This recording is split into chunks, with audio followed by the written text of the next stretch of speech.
The first thing you will want to do is head over to the products page. Then you will want to go to the top right of the screen where you will see buttons saying Live Edit and Schedule.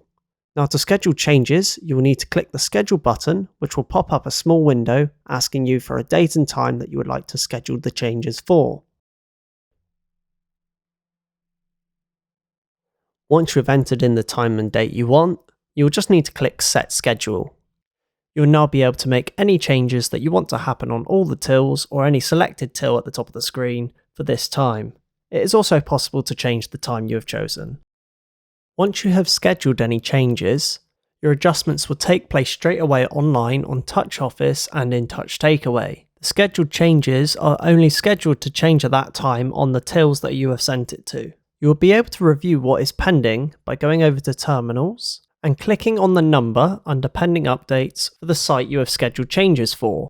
You'll then be able to scroll down to the Scheduled Updates, where you will be able to see the details about what you have changed and when it is scheduled to take place on the till. And here you will be able to cancel any of the scheduled updates or force them to happen right away.